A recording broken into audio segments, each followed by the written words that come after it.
Hello, everybody, and welcome to BelieverMarketing.com. And today's episode is extra special. I say extra special because they're all special, but this one is extra special because many people listening to this podcast are going to walk away with money. And I'm not talking about chump change. I'm talking about life-changing money. How can that be, you say?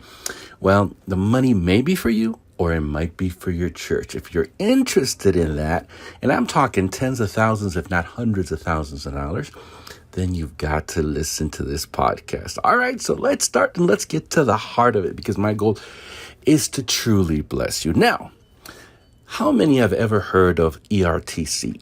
Okay, well, that is a government program, and most of us have not heard of that program. The reason we haven't heard of that program is because the media and our accountants all bombard us with the PPP loan, right? So back during COVID, they wanted to make sure people kept up with their payroll and encourage small businesses to stay open. So they offered the PPP loan. How many people here applied and got some money, right? How many people applied and got way less than they expected? I'm certainly one of those people, right?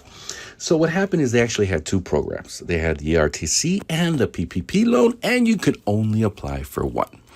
The ERTC is where the big money was. But the truth is, you didn't know about it because it's so complicated to get. It's so complicated to apply. So most organizations, most CPAs were just telling their clients to get the PPP loan, which was a lot easier. And most of those clients, including myself, qualified for the debt to be forgiven. Excellent, no problem, great. But you know what happened? It turned into an interesting situation for the government because that left the ERTC basically untouched. So billions, yes, billions with a B, are still sitting in the government account that was supposed to go out for COVID. So a few minutes ago, the government decided to finally do something smart. And they says, okay, if you applied for the PPP, you can now apply and get the ERTC money. And by the way, ERTC is not a loan. It is not a loan. It is free funds you don't have to pay back. Funds that don't have to be spent on payroll. You can spend it pretty much any way you want. So that should have caught your interest. Now, I said all that, but please let me clarify. I am not a CPA. I do not give financial advice. But if you're interested in knowing if your small business and your church qualify for this free money, then I've got a website for you that you can actually go in. It asks you 10 questions. You fill it up, and it lets you know if you qualify or not and how much you qualify. Isn't that awesome? Now, why do I say churches? Well, because one of the qualification factors is your business had to be affected by COVID. Your ability to gather had to be affected. And I don't know about you guys, but here in California, here in LA, we had a shutdown order. We couldn't congregate.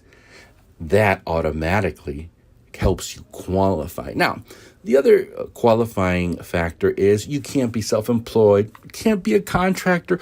You actually have to have W-2s. In fact, if you have at least 5 W-2 employees, it doesn't matter if it's full-time or part-time.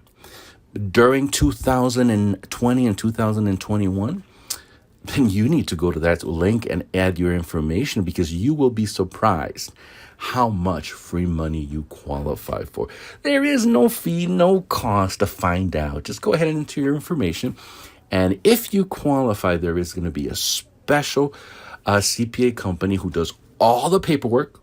They're going to call you. They're going to let you know exactly how much. They're going to walk you through the process and see if you want free money. I don't know anybody who doesn't want free money.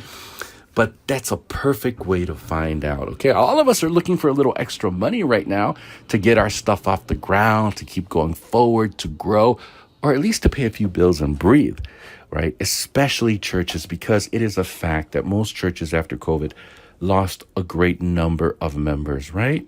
Most people didn't want to congregate anymore. They stayed at home, they watched TV, they watched the service on the TV, which was great for COVID. It's the alternative.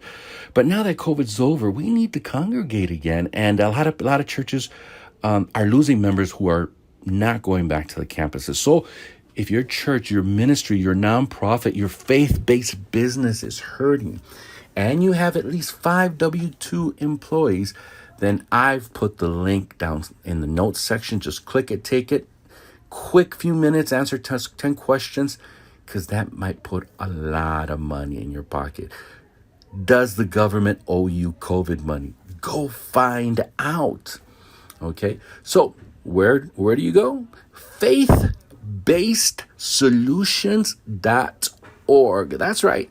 Faithbasedsolution.org is where the form is. You fill it out and they let you know it's free.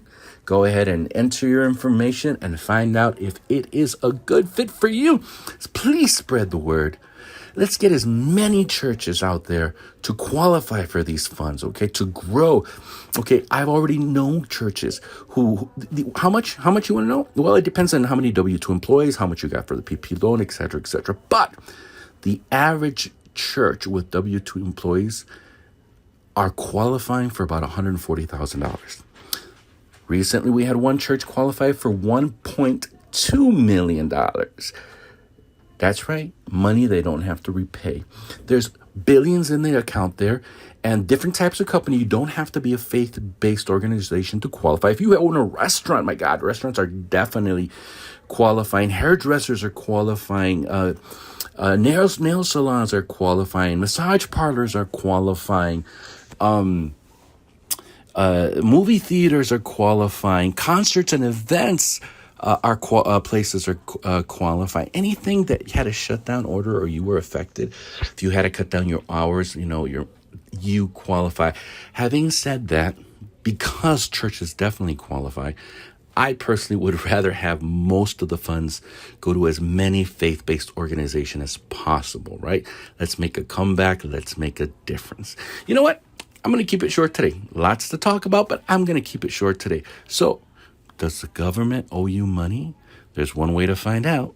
Go ahead and visit faithbasedsolutions.org and find out. And let me know. Put in the comments section if you qualified and for how much. Okay, we're here to support. We want to know. All right, until next time, God bless you.